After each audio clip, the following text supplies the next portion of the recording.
Olá pessoal, boa noite, tudo bem com vocês? Vamos lá para mais uma live, né? Hoje com uma participação especial, participação da pastora Tânia Tereza. Então vou estar colocando aqui o nome da live, idolatria, e já vou chamar a pastora Tânia, que deve estar entrando logo. Idolatria com a pastora Tânia Tereza. Hoje vai ser muito bom, queridos. Eu amo a vida da pastora Tânia, ela é uma referência para mim. Então é excepcional para mim estar fazendo essa live com ela, é uma honra, né? Oi, queridos, oi, Késia, oi, Pati. Vão entrando aí, pessoal, a pastora Tânia entrou. Já vou lhe chamar, pastora, só estou escrevendo aqui o título dessa live. Já vou chamar a pastora Tânia. Fixar comentário. Aí, já vou estar chamando ela para a gente começar. Prontamente fazer a live comigo, né? Que honra, queridos. Vou colocar mais luz aqui para mim. Eu já chamei a pastora Tânia. Ela deve estar entrando já. Guardando a pastora entrar. Entrou, pastora. Boa noite, pastora. Oi, querida. Tudo bem contigo? Tudo bom? Quer dizer, mais ou menos. Eita, me Eu conte. tô com, eu tô com o rostinho inchado, eu tô com um canal lacrimal entupido aqui, fazendo um tratamento. Eu preciso chorar mais um pouco, né? Chorar? Eu preciso chorar porque tem lágrima contida aqui. Ah, meu Deus, tem lágrima entupida. Entupiu meu canal lacrimal, Ju. Eu Meu não sei Deus, explicar por quê, o pastora. médico não sabe explicar por que tem esse entupimento aqui de um lado só. Aí, para eu ficar mais bonitinha, eu vou me esconder atrás do Ah, óculos. sabe que eu também me escondo através do óculos, mas eu vou estar orando pela senhora depois também, pastor. A gente vai estar orando Isso, mas pela não vou sua vida. esconder, não. Vou ficar assim, natural. Ah, tá Tá vendo? linda, pastora. Ah, isso aí é um Tá detalhe, é um linda. mero detalhe. Parece um botox. É, Botox, pois quando é. faz, ele fica assim. Fica Pastor, inchado, é? fica inchadinho, né, um pouco. Eu nunca fiz, né, mas dizem que fica um É, pouco mas inchado. você sabe que o médico disse que o canal, que a bolsa lacrimal nossa é aqui em cima. Ah, Aí é? a lágrima, ela desce e ela vem e ela tem conexão com o nariz. Por isso que quando a gente chora, escorre o nariz. Olha só. Então aqui tem um entupimento, a lágrima está acumulando aqui. Meu Aí a Deus. opção é uma cirurgia pelo nariz, eu não quero fazer, eu vou fazer um tratamento com colírio, vou acreditar que vai dar certo e você vai orar por mim. Sim, em E, nome de e o Jesus. povo que está vendo aí vai orar também. Esse negócio amanhã tá bonzinho. Amém, em nome de Jesus. Nós chamamos a Amém. existência e a cura no reino espiritual da Amém, sua vida, querido. pastor, em nome de Jesus. Que prazer você ter aceito meu convite, que honra, né, pastora, de Honra estar estar com compartilhando. você. Honra estar com você, princesa. Eu lhe admiro muito. Glória a Deus, eu admiro, aprendo muito contigo. Dos livros que eu ganhei, né? Eu tô com dois aqui, um eu emprestei, tô com dois livros seus aqui que eu ganhei de você mesmo, foi um presente, né? Quebrando paradigmas sobre heranças espirituais. Essa sua live aqui, essa sua ministração, eu assisti inúmeras vezes no YouTube. Me trouxe um discernimento espiritual que eu não tinha, foi fantástico. E esse sobre o chamado, né? Do lixão de Aquidauana para o mundo, é da sua história, né? Aí tem um conteúdo vasto, porque tem a biografia e tem também um pouco daquilo que Deus tem me ensinado, por isso que o nome é o chamado, né? Sim. Eu E diria que tem principais temas daquilo que Deus tem me dado a conhecer pela misericórdia dele. sim, e o outro livro que você me deu, pastora, sobre o aborto, esse eu emprestei e fiz uma ministração em cima daquele livro. Ele me instigou, Deus me incomodou profundamente com a questão do aborto. Eu acabei fazendo uma live faz umas 2 semanas também sobre o culto a Moloque, né? Sobre o culto a É, Baal, o retorno, né? A, a esse sacrifício de crianças. é E verdade. a questão Derramamento do... de sangue inocente, né? Sim, exatamente. E hoje a gente tem esse desafio, né, pastora, tá falando um pouco aí sobre idolatria que eu gostaria só de que, se você quiser se apresentar agora, pastora, né? Todo mundo lhe conhece, não me conhece, mas lhe conhece, mas mesmo assim, para a gente entrar no assunto. Eu quero que você me apresente. Ah, tá bom. Pastora Tânia Tereza é uma pastora por um chamado ministerial da parte de Deus, é juíza, né? Casada com o pastor Otto, pastor que é uma bênção também, tem um ministério, o Silk, um ministério de cura e libertação, né, chamado Silk, no qual eu participei. Acho que foi um dos últimos, né, pastora, Foi, logo veio a pandemia, isso mesmo.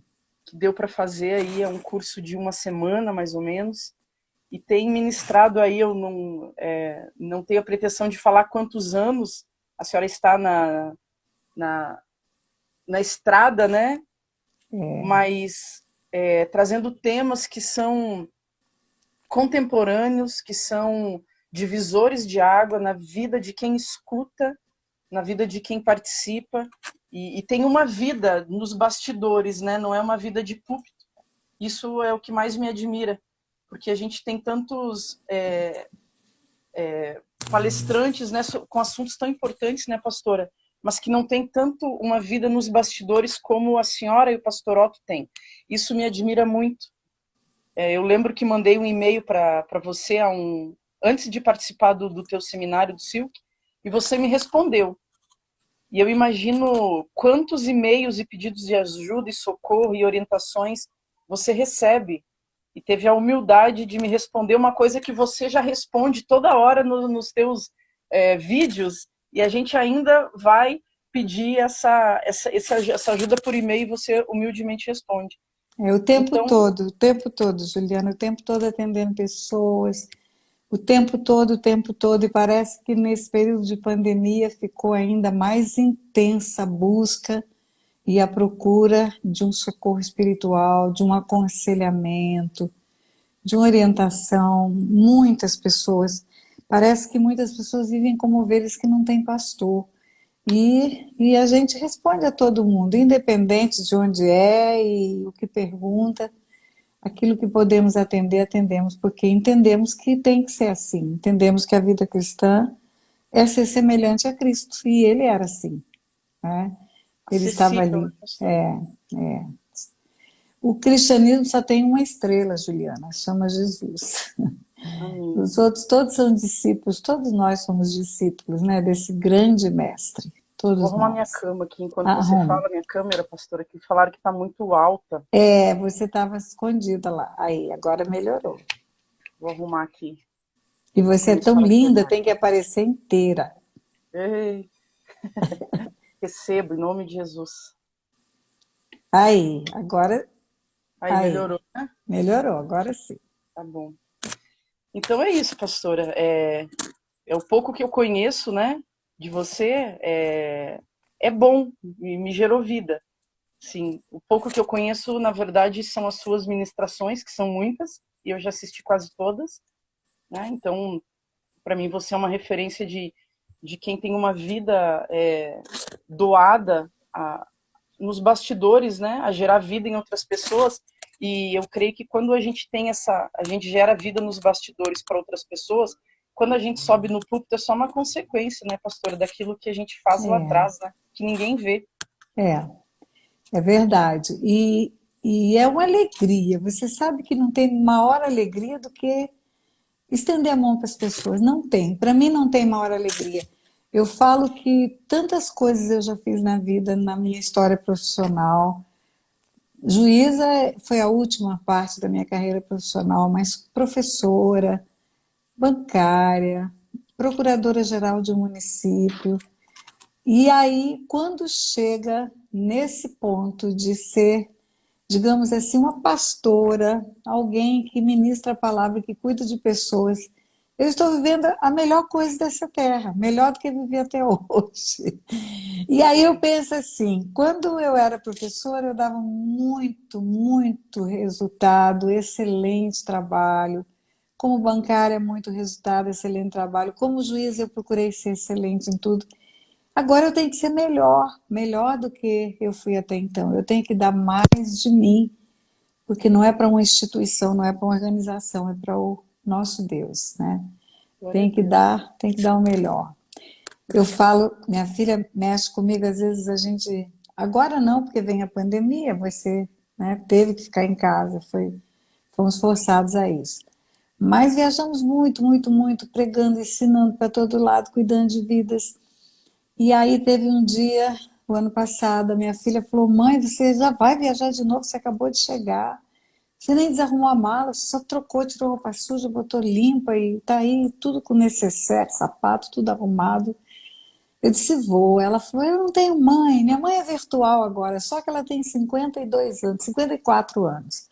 Minha mãe é virtual, eu não tenho mais mãe. Aí eu disse para ela: olha, minha filha, deixa eu te dizer uma coisa.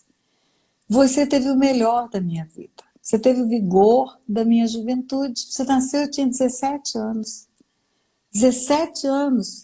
Eu dei a você a minha juventude. Hoje, Jesus só tem a velhice minha. Eu estou dando para ele pelanca, ruga, artrite. Eu vou dar para ele inteiramente. Ela disse: mãe, advogado não tem jeito, tem sempre um argumento, né? Mas é Verdade. verdade, a gente deu tanto para tanta coisa, tem que dar o melhor para o Senhor, né?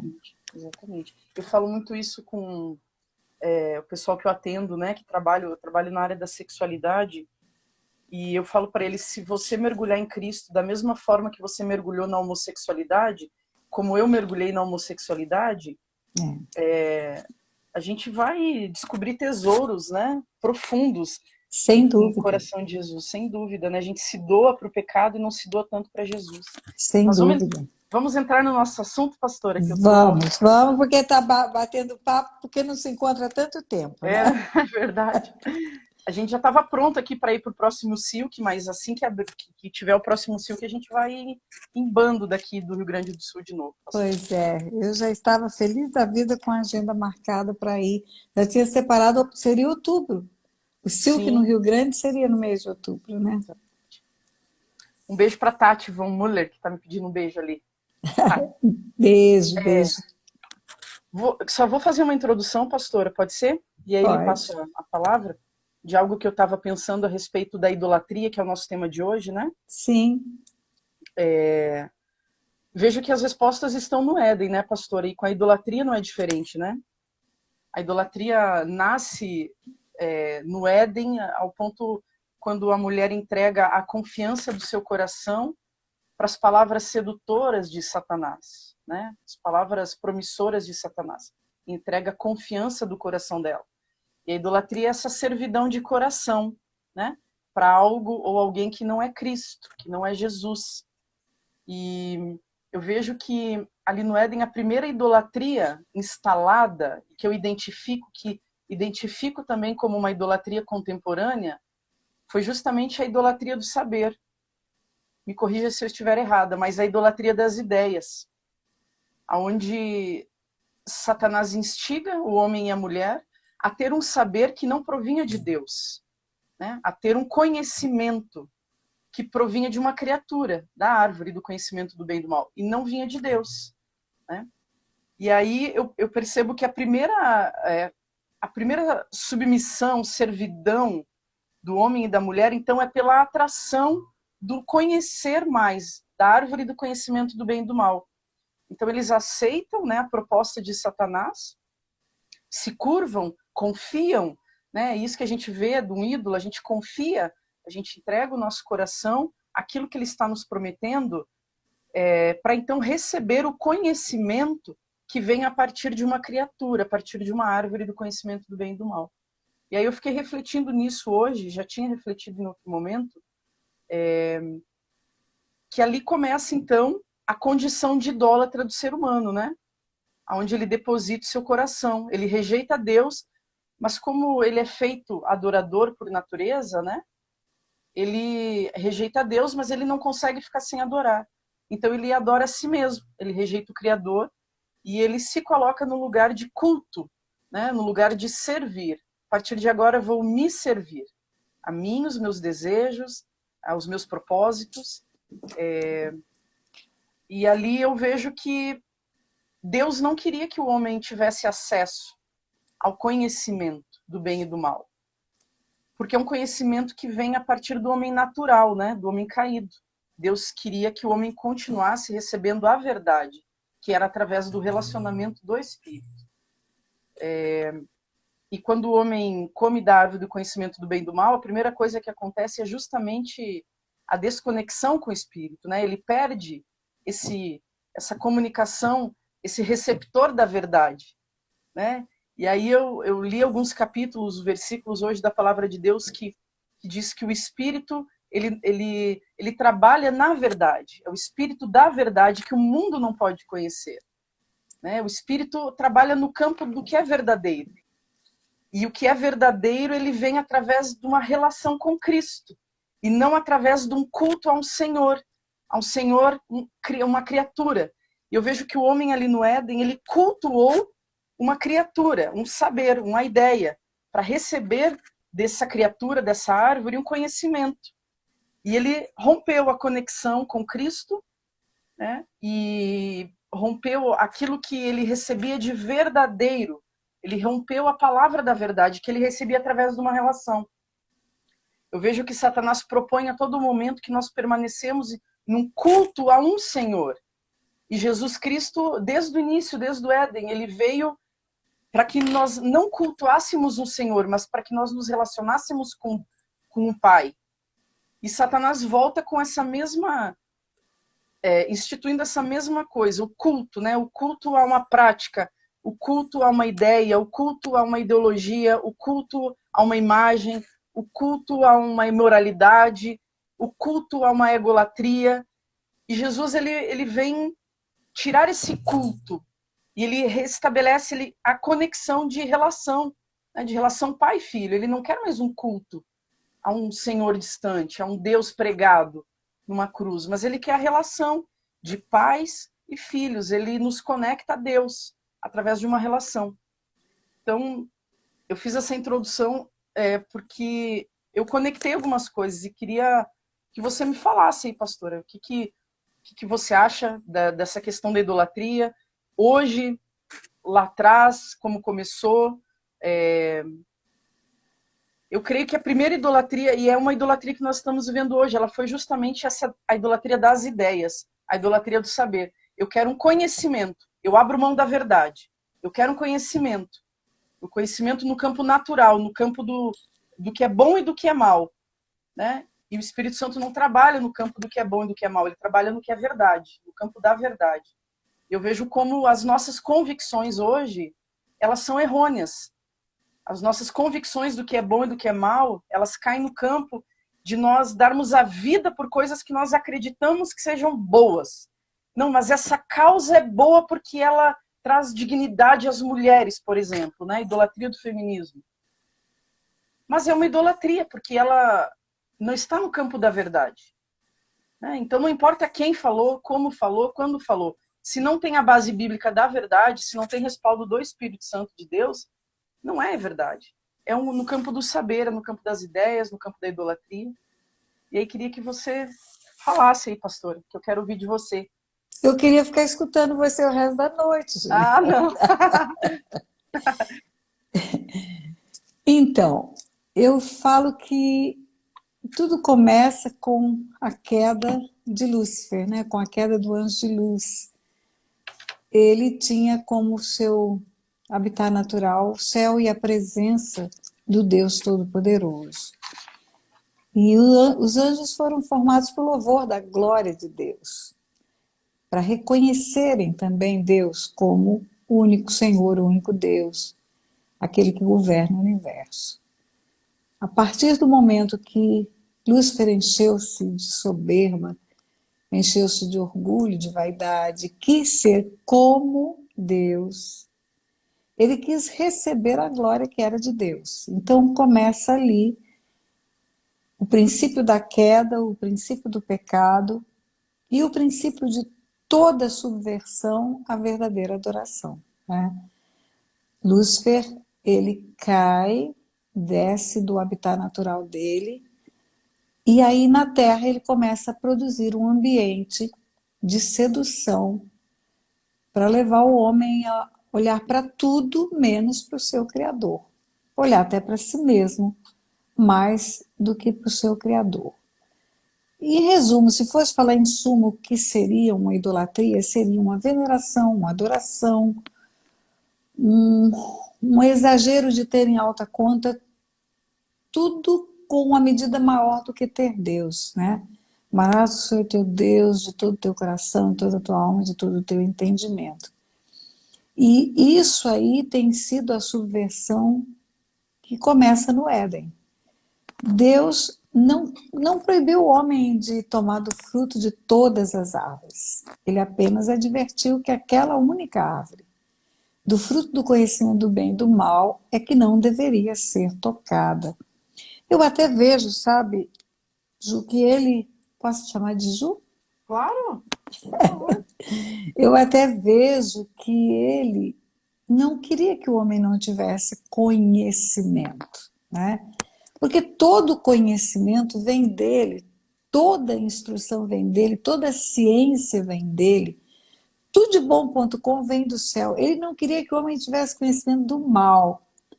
Todo conhecimento que tira Deus do centro, por exemplo, que é politicamente correto, mas não é biblicamente correto, né? Ele foge da verdade, essa verdade absoluta. Não existe uma verdade relativa, existe uma verdade absoluta, né? Eu costumo dizer que a verdade não é uma filosofia, a verdade é uma pessoa, é a pessoa de Jesus, né? Agora veja bem, o que o inimigo aproveita para levar o homem a focar naquilo que não é Deus? Ele leva sempre através de um engano, de uma mentira. Eu falo que a figura de Satanás, que é um anjo de luz, que se transforma em anjo de trevas, caído, né?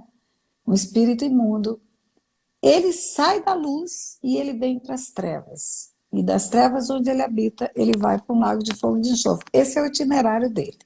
Luz, trevas e morte eterna, tortura eterna.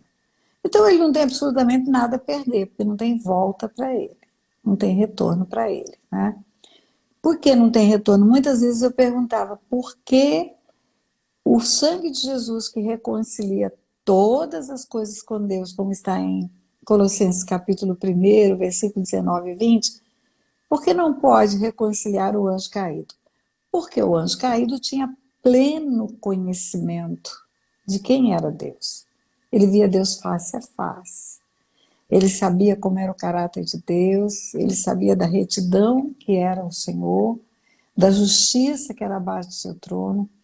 Então não houve engano, não houve engano. Para o homem tem redenção, porque o homem foi enganado. É diferente, não é?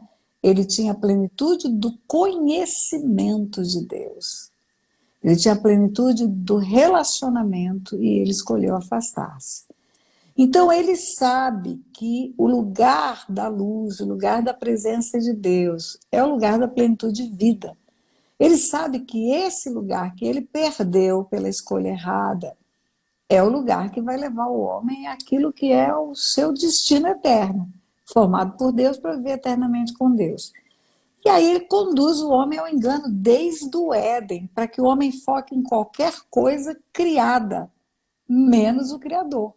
Qualquer coisa que foi formada, qualquer coisa, seja a árvore, seja o desejo sexual, seja o seu próprio corpo, seja a natureza caída que ele fez cair, ele induziu o homem ao pecado, porque a natureza do homem era perfeita, né?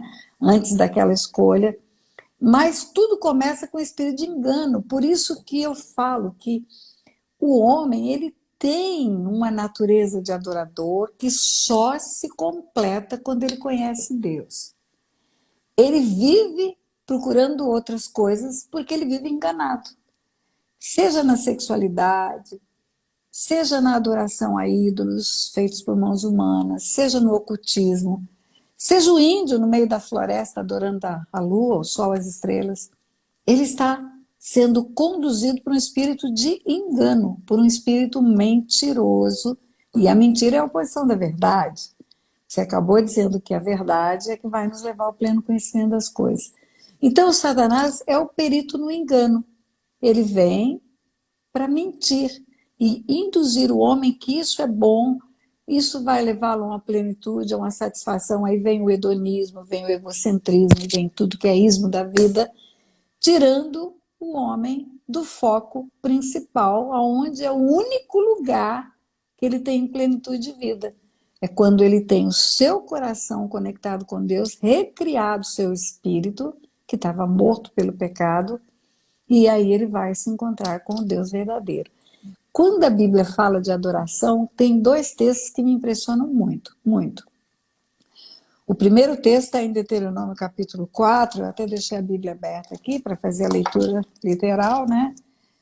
Moisés já sabe que não vai entrar na terra prometida e ele chama a atenção do povo que vai entrar. Então ele fala do que aconteceu no Monte Horebe, ele fala daquele dia fora do comum em que Deus desceu com o seu trono para entregar as leis. E ele diz assim, 4:10, não te esqueças do dia em que estiveste perante o Senhor teu Deus em Horebe, quando o Senhor me disse, reúne este povo e os farei ouvir as minhas palavras, a fim de que aprenda a temer-me todos os dias que na terra viver e as ensinarás a seus filhos. Então chegaste e vos puseste ao pé do monte, e o monte ardia em fogo até ao meio dos céus, e havia trevas e nuvem e escuridão. Então o Senhor vos falou do meio do fogo, a voz das palavras ouvistes, porém, além da voz, não viste aparência nenhuma. Então vos anunciou ele a sua aliança, que vos prescreveu os 10 mandamentos, e os escreveu em 2 tábuas de pedra. Também o Senhor me ordenou ao mesmo tempo, que vos ensinasse estatutos e juízos, para que os cumprisse na terra a qual passais a possuir. Guardai, pois, cuidadosamente a vossa alma, pois aparência nenhuma vistes no dia em que o Senhor vosso Deus vos falou em Horebe no meio do fogo, para que não vos corpais e vos façais alguma imagem esculpida na forma de ídolo, semelhança de homem ou de mulher, semelhança de algum animal que há na terra, semelhança de algum volátil que voa pelos céus, semelhança de algum animal que rasteia sobre a terra, semelhança de algum peixe que há nas águas debaixo da terra. Guarda-te, não levante os olhos para o céu e adore lua estrela, e seja seduzido a inclinar-se perante eles, coisas que o Senhor teu Deus repartiu a todos os povos debaixo dos céus. Resumindo, resumo da ópera, Deus não apareceu aos homens quando ele deu as leis, quando ele deu os seus preceitos. Não é porque ele não queria se mostrar aos homens, é porque ele não queria que fosse feita da figura dele objetos para serem adorados. Por quê? Porque Deus quer ser adorado em espírito e em verdade. Olha a verdade de novo, né? E quando a Bíblia fala que ele procura adoradores, é outro texto que me impressiona muito. Ele procura adoradores. Ele procura pessoas que canalizem o coração para essa adoração verdadeira, espiritual, uma adoração que transcende a tudo aquilo que é natural na vida do homem. Tudo aquilo que é palpável, tudo aquilo que é construído por conceitos, por estudos, por práticas. Ele quer ser adorado por uma conexão espiritual como originalmente ele quis ter com o homem. E o homem perdeu por causa do engano do Éden, né? Do engano de Satanás. E agora o nosso coração tem que guardar para que não sejamos corrompidos. A palavra é para que não vos corrompais, para que não sejamos corrompidos por mentiras, não sejamos corrompidos por falsas manifestações, não sejamos corrompidos até pela religião. Tem gente que idolatra a igreja, para você ter ideia. Sim. Né? Idolatra a igreja. Está, na verdade, tirando o foco daquele que é o Senhor da igreja, tirando o foco daquele que deu o Filho para comprar os povos de todas as raças, tribos e nações, idolatra doutrinas, idolatra denominações, idolatra organizações. Então é um grande desafio para o homem ter o coração de adorador, como Deus procura, e ter um foco na verdade. Sim. abominando tudo que o leva para fazer o engano da idolatria, né? E olha só que interessante, eu anotei o que falou, pastora. Sedução, né? E aí lá em 1 Timóteo 4 vai dizer, né, que o Espírito diz claramente que nos últimos tempos, né, alguns abandonarão a fé e seguirão espíritos sedutores, enganadores e doutrinas de demônio, né? Sim. E aí é interessante que Jesus também lá em Mateus 24, quando ele é perguntado sobre qual é o sinal dos finais dos tempos, né? Quais são os sinais? A primeira coisa que o Senhor Jesus fala também é justamente, a primeira coisa que ele diz, né? Cuide para que ninguém vos engane. Então, a gente está vivendo essa época, né, pastora, de onde a palavra de Deus, que é absoluta, ela está sendo relativizada, onde nós estamos voltando a entrega do nosso coração, né, para espíritos sedutores, para a gente ouvir aquilo que nos afaga, que não contraria a nossa vida, né? E é interessante que termina o versículo dizendo assim: nessa época, muitos se odiarão mutuamente. Então, quando as pessoas estiverem confusas, acreditando em coisas estranhas, aí vocês terão o cenário do caos, do fim, É. né? Diz lá em Mateus 24. E eu anotei essa palavrinha engano, ela quer dizer justamente, se refere a uma distorção da verdade, nesse versículo, né? Em E a, 1 Timóteo. e a falsa verdade, ela é muito semelhante à verdade, Isso.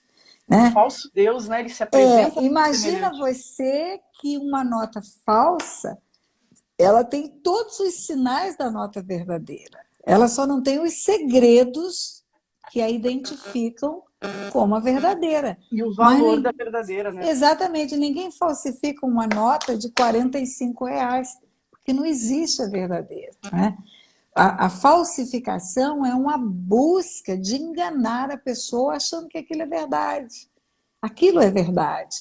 Por isso que ela acaba entrando nesse espírito de engano, de idolatrar outras coisas. Sim, aí quanto mais distante dessa verdade nós nos colocamos, né? Mais numa insanidade de idolatria, né, de comportamento espiritual, uma insanidade espiritual instalada, né? Que a gente rejeita a verdade, mas a gente não vai ficar sem um Deus para se prostrar. E aí justamente a gente vai se prostrar diante daquele falso Deus, aquele falso ídolo, Que que tem uma pode ser falsa até, redenção. que pode ser até nem sempre um ídolo palpável, mas uma conduta, né? Que pode ser, por exemplo, a digamos assim, a concupiscência, que pode ser o desejo de ficar bem com todo mundo e acabando sendo complacente com o pecado. A complacência é uma idolatria. Você passa a mão na cabeça das pessoas porque você quer ficar bem com elas. Você quer que elas te aceitem e elas vão fugir de você se você confrontá-las. Então, a complacência é uma idolatria do bem viver. Vamos ficar bem todo mundo, né? Recentemente eu fiz um vídeo, coloquei no canal e disse: a graça não é grátis. Ela não é grátis, ela custou o sacrifício da cruz, custou o sangue de Jesus e ela está sendo banalizada. Muitas pessoas banalizam essa graça que Deus nos dá, que é o perdão, achando que, relativizando a cruz, achando que nós podemos viver de qualquer maneira. E a Bíblia não ensina isso, né? Mas tem muita gente pregando essa graça barata, que é uma forma de idolatria, a permanência do status quo para você ser aceitável diante de todos aqueles que vão ouvir só boas coisas. Pode ficar vivendo no seu pecado, porque Deus é misericordioso, no fim vai dar tudo certo, Ele vai salvar todos, e isso faz com que venha uma mentira, falseando a verdade da palavra de Deus, iludindo pessoas e levando para o fim de ouvir: aparta-te de mim, vós que praticais a iniquidade. Né? A Bíblia é muito clara no que se refere ao que custa essa graça. Ela não é gratuita. Jesus fala, a porta é estreita. Jesus fala, toma a sua cruz e siga-me. Jesus fala, devemos ser imitadores. Não é algo que não tem um custo, né? E o preço de negligenciar isso pode ser muito alto. Pode ser, no final dos tempos, ouvir, não vos conheço. Aparta-te de mim, vós que praticais a iniquidade. A complacência com o pecado é uma idolatria da autoaceitação e da aceitação pelos demais. Eu preciso ficar bem com todo mundo. Sim. Né? Lá em Ezequiel 14 vai dizer a respeito do habitat da idolatria, né, pastora? Que é o nosso coração. Sim. É ali que reside, né? Não são as nossas mãos que fabricam, não são só as nossas mãos que fabricam. Começa aqui, começa em você, começa no seu coração. E se concretiza com a satisfação do eu, né? E Satanás, ele sabendo disso, né? Ele nos induz, então, ele nos seduz, né? Ele vem com uma bandeja, né? De ofertas, de coisas e de pessoas para serem adoradas no lugar, então, de Deus. E acho que a primeira coisa que a gente coloca, a primeira sugestão que a gente aceita é a gente mesmo, né? A idolatria do eu. É a gente mesmo se colocar nesse lugar. Por né? isso que Deus tem que estar acima de todas as coisas. Quando ele perde esse lugar, qualquer outra coisa que ocupe esse lugar, número 1, se torna objeto da idolatria. Qualquer coisa. Tem gente que idolatra filhos, Juliana. Tem gente que idolatra casamento. Tem gente que idolatra o visual. Tem gente que idolatra coisas, pessoas, emprego, cargo, ministério. Né? Sim. É uma variedade de objetos de idolatria. Porque Deus não está ocupando o primeiro lugar. Fala. Sabe a última idolatria que eu encontrei, pastora? A idolatria da culpa. A idolatria... Lambendo as feridas, né? Porque fica vitimizando. Aí você se coloca... Eu encontro muito isso porque eu cuido de pessoas, eu tenho que confrontar e dizer, olha, se você... Hoje, eu falei que hoje ainda vou gravar um vídeo sobre perdão, porque chega já, não se perdoa, não exerce o perdão porque tem uma satisfação na culpa, porque fica lambendo suas próprias feridas e querendo que os outros lambam também. Né? Exatamente. Aí se cria, a pessoa mesma cria um cativeiro, né? Onde ela se coloca dentro e ali se vitimiza e ainda torna isso uma virtude. Sim. Né? Não, porque isso aconteceu comigo, porque isso aconteceu na minha história. Né? E aí se mantém cativa. É gostoso, né? É confortável, porque é um lugar de passividade. E também, desperta a atenção das pessoas, e desperta o cuidado das pessoas. Né? Tem gente que veio e foi tratada, e daqui um ano volta, parece que começou do zero, e daqui um ano volta. E eu falo, olha, você já tinha que estar ganhando alma, você já tinha que estar como os discípulos de Jesus aí jogando as redes, você tinha que estar cuidando de gente, já era hora de você ter se levantado, né? Você era menina, era criança, hoje não é mais, você agora é uma mulher tratada, e vamos lá, deixa para trás as coisas que para trás ficaram. Esse exercício é algo que precisa acontecer na vida das pessoas, né? A outra idolatria, né, pastora, é a idolatria da identidade vitimista, né, que a gente está vivendo hoje na sociedade.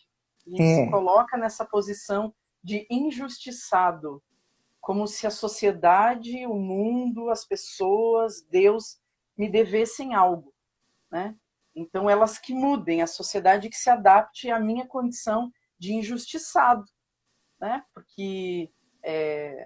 E aí a gente, quando se coloca nessa condição, principalmente a gente vê hoje dentro dessa idolatria que a gente tem diante das ideologias, né? Onde a mulher muito se coloca nesse papel hoje, né, pastora? Como se o mundo lhes devesse algo. É uma condição de, assim, uma mentalidade de direitos. Então, eu tenho direito porque eu sou uma vítima. Então, eu estou aqui esperando que todos se dobrem a mim, os benefícios, o sistema, as leis É, se dobrem, né, diante da sacralidade da mulher, ou seja, da idolatria do eu. Né? Então, como, na verdade, a gente serve, né? A gente só não percebeu quem a gente serve, né, pastora? é verdade. Você vai servir de qualquer maneira. O coração vai adorar de qualquer maneira e você vai servir de qualquer maneira, em qualquer circunstância. Agora, quem você ama e a quem você serve, essa é a grande tacada, né? É a grande tacada. Quem é aquele que ocupa o centro da sua vida? Se ele é o seu Senhor, é o que ele ensina que vai nortear a sua vida.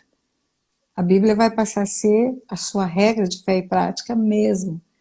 E na Bíblia, Maria Madalena era prostituta, tinha 7 demônios, no dia seguinte ela está pregando a palavra e indo com o Senhor pela caravana dele. Ela não fica a vida inteira sendo aquela mulher de 7 demônios, né? E Raabe sai do alto da muralha de Jericó e vai entrar na genealogia de Jesus.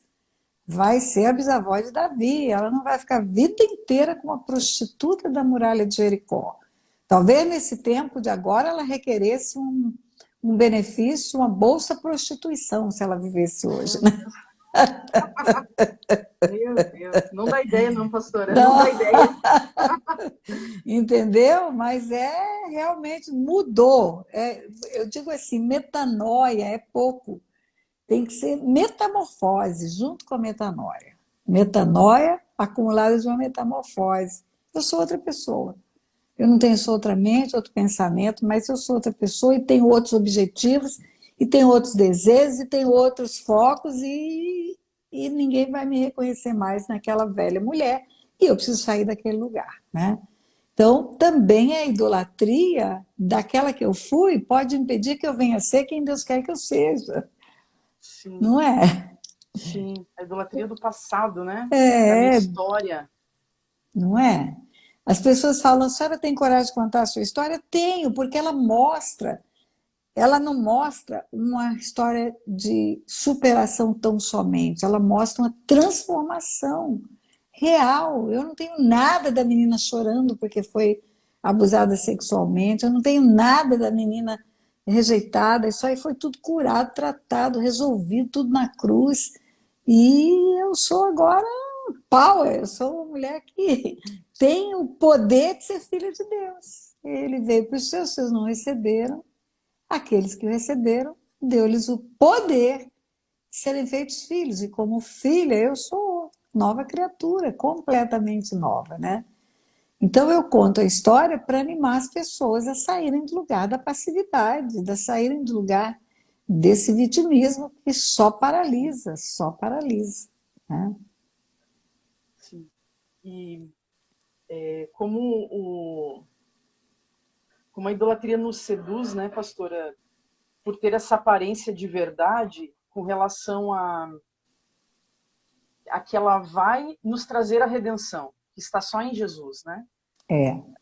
Ela nos promete, né, redenção, Uma resgate, recompensa, promete sempre uma recompensa. uma troca, né? É, Você me promete sempre serve e eu te... isso. Promete sempre uma recompensa. E é interessante, Juliana, que a figura do idólatra é uma figura de cego. Por isso que eu falo que a idolatria é cega. Quando a Bíblia fala de idolatria, de ídolos, objetos, né, tornam-se iguais aos ídolos, o que os faz os que neles confiam. Os artífices e os idólatras são como?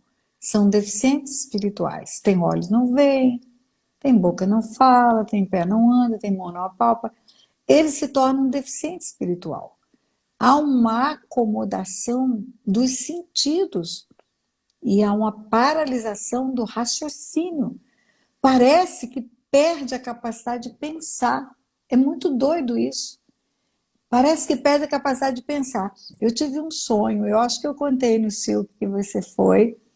Esse sonho foi muito doido, mas foi muito doido. Eu sonhei que eu estava numa casa, tentando evangelizar uma mulher idólatra. E ela tinha ídolos na parede, mas ela tinha uma parede inteira de ídolos.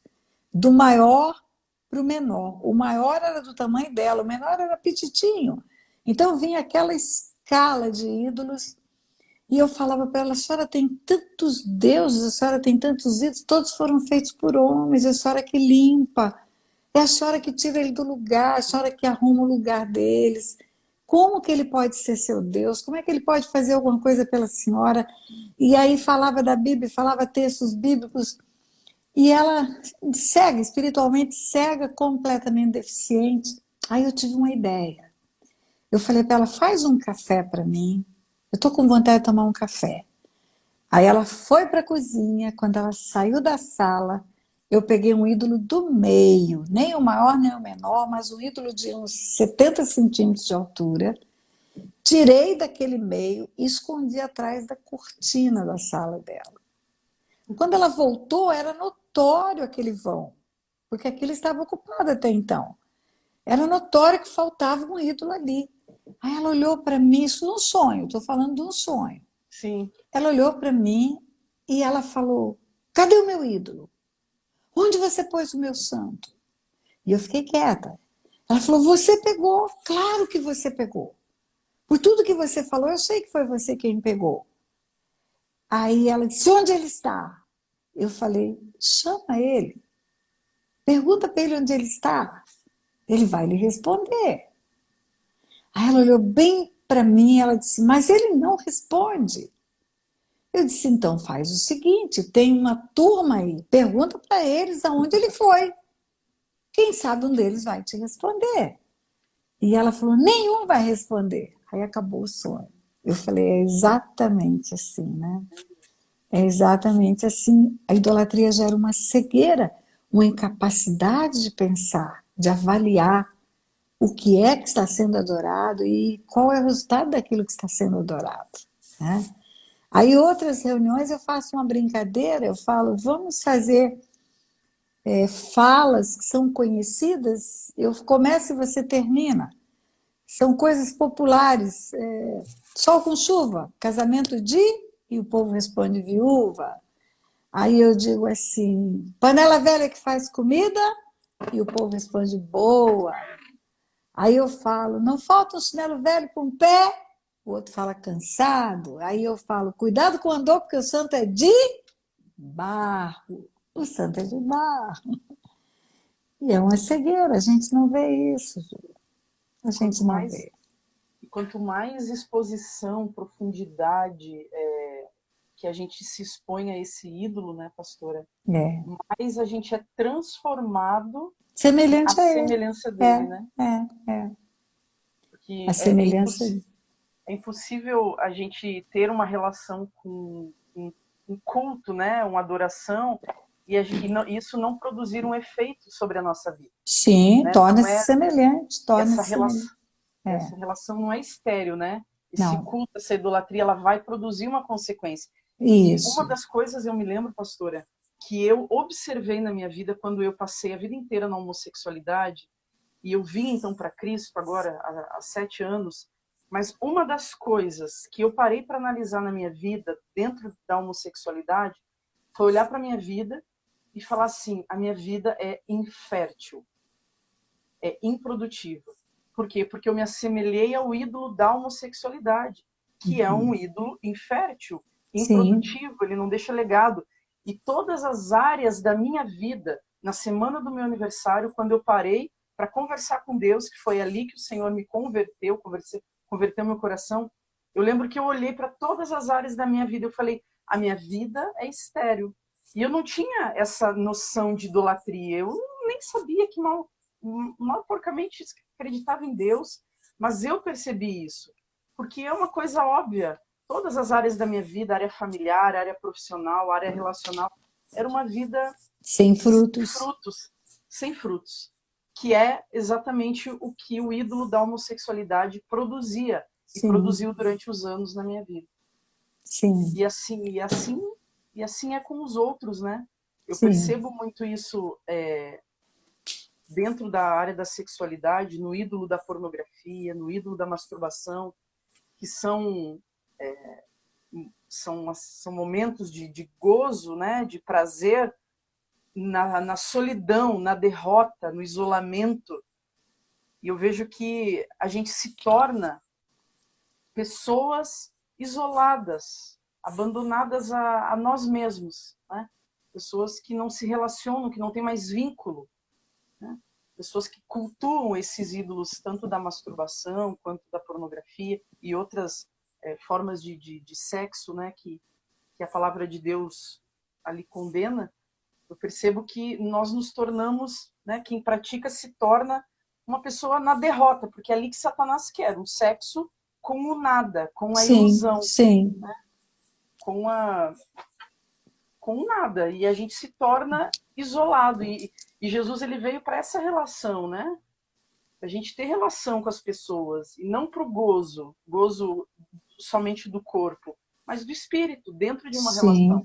Sim, sim.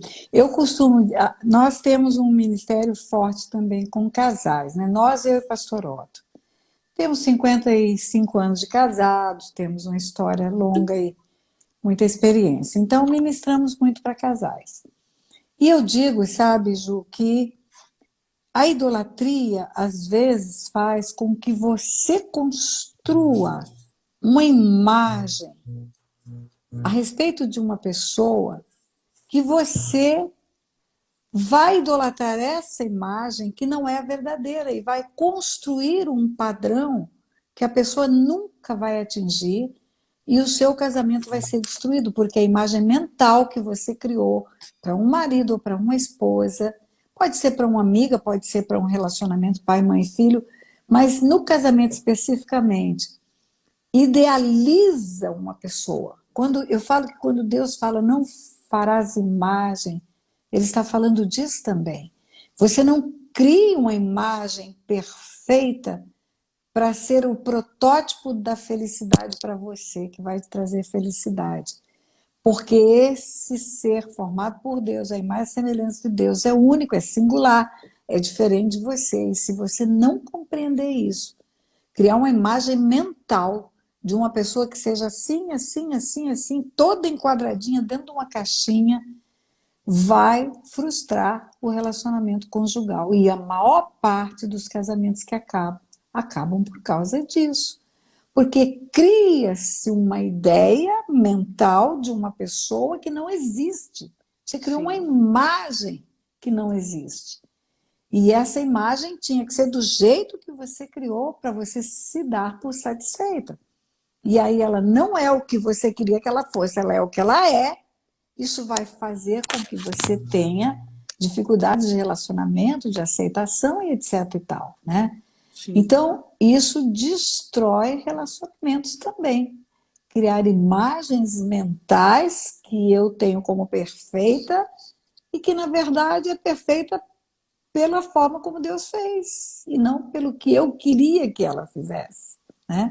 Eu vou amar você como você é, com todos os detalhes da sua vida, e talvez você nunca seja o protótipo que eu faria de uma pessoa, porque eu não sei fazer pessoas, é Deus quem faz, e cada um de nós único na face da terra, né?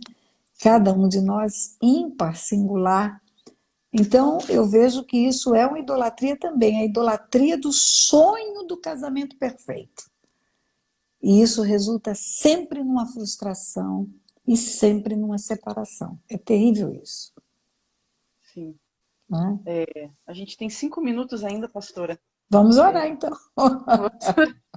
Teve uma moça ali que perguntou aqui nos comentários que a senhora falou da idolatria dos filhos, né?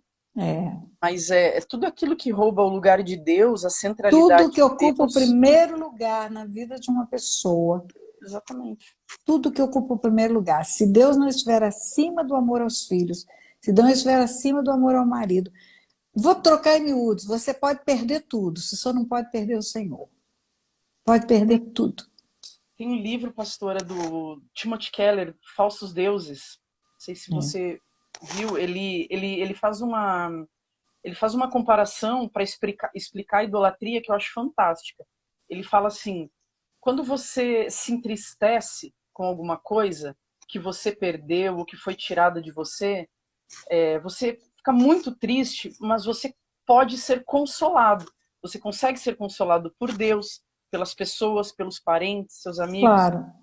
Mas quando você entra no desespero, e não na Aí, tristeza, mas no é, desespero, é, porque algo te foi tirado, algo foi privado de você, ali você encontra o que você idolatrava. Porque o desespero é o lugar que nem Deus nos consola, é né? verdade, É verdade. algo que foi nos tirado, que aquilo era o nosso ídolo. E aí a gente vai para qualquer área da vida, né? O trabalho pode ser tirado, uma pessoa pode ser sair da sua vida, né? Pode Um perder um corpo filho, eu já pode sepultei perder um um filho. filho, já enterrei um filho, Exatamente. não é? Pode ser, e a vida continuou, e Deus continua sendo Deus, e Ele... Nós vivenciamos, né, a história da Estela recentemente, Deus continua sendo Deus, Ele é Deus, né? E nós nos rendemos a Ele, que é perfeito, Amém. amável, soberano, e é Amém. amor, Ele não tem amor, Ele é amor, né? Glória a Mas Deus. qualquer coisa que ocupar no seu coração, o primeiro lugar que só Deus deve ocupar é a idolatria. Amém. Muito obrigada, pastora, aí pela seu tempo, sua disposição em estar trocando, compartilhando do seu conhecimento com a gente, né? Comigo. A gente faz a live e vai aprendendo, vai anotando aqui, vai aprendendo, vai crescendo em Cristo. Eu te admiro muito, sabe, Ju, porque você tem coragem de expor a sua história. Existem milhares de pessoas que saíram da homossexualidade e não têm coragem de fazer isso. E se todos os que saíssem tivessem coragem de fazer, seria muito fácil carregarmos essa bandeira de que podemos ajudar pessoas que querem sair, né?